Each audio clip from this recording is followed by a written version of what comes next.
Welcome to day 2 of our framework studies, looking at Jesus and how he influences our understanding of everything, and particularly as we open up the Bible.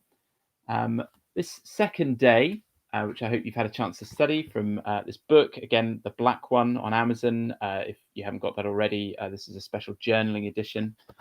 This second day is under the title of Don't Try to Get Behind Jesus. And perhaps when you first read that, you thought, well, I don't try to do that. When I like Jesus, I enjoy reading the Gospels. I enjoy hearing what he says. One of the things that really challenged me in thinking about this is where my ideas about God, about what that means, where does that come from? And how quickly does Jesus feature in, if someone were to ask me to explain what my understanding of God was, or why I believed in God, or what it means to be a vicar, even in my case, or what it means to go to church for all of us. The Colossians passage that's part of the homework takes us deeper into this question of all the ideas about God that actually we can't necessarily justify. Even some of the omni words that immediately come to us. So I was speaking to an RE teacher yesterday at Chiltern Hills who was talking about omnibenevolent as a word that we want to use of God. And actually, where does that come from? Well, the Colossians passage, I wonder if you did that exercise, writing down the things that you learn about Jesus Christ from it.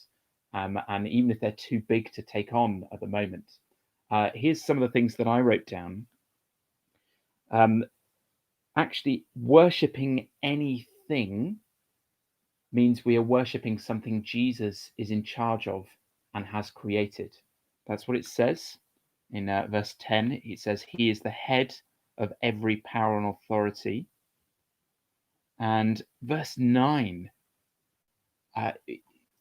if it weren't in the Bible, we would struggle to just articulate it. So verse 9 says that all the fullness of deity dwells in bodily form in Jesus, which means if someone asks us about God, we have to really begin by talking about Jesus. There isn't any other God that we can refer to that isn't contained within him, that isn't revealed by him, that there isn't any words we can say about God that don't begin with him.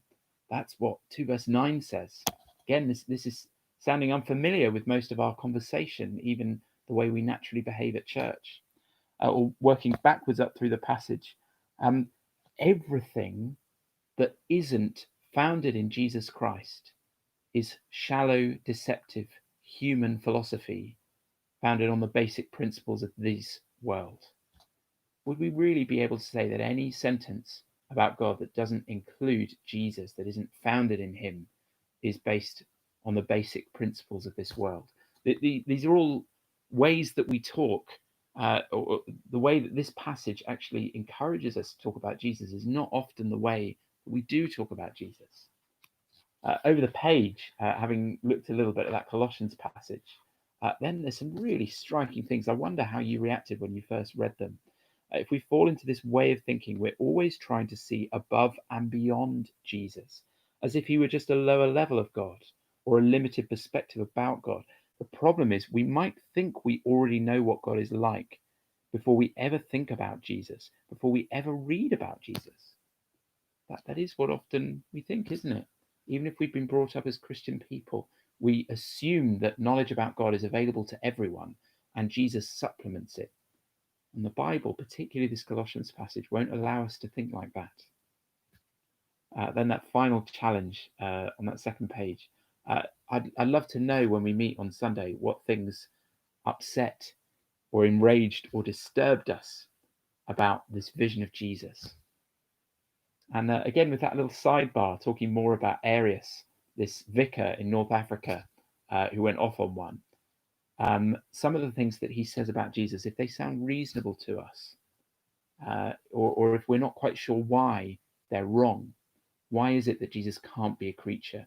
Why is it that Jesus isn't different from God the Father in the ways Arius talks about? Why is it that a human God is something that we don't naturally think about or talk about? All these, this is one of those ones that provokes a lot of questions. And I hope in the following days we'll be able to address them as we go deeper into our study of the scriptures and recognizing all that Jesus is.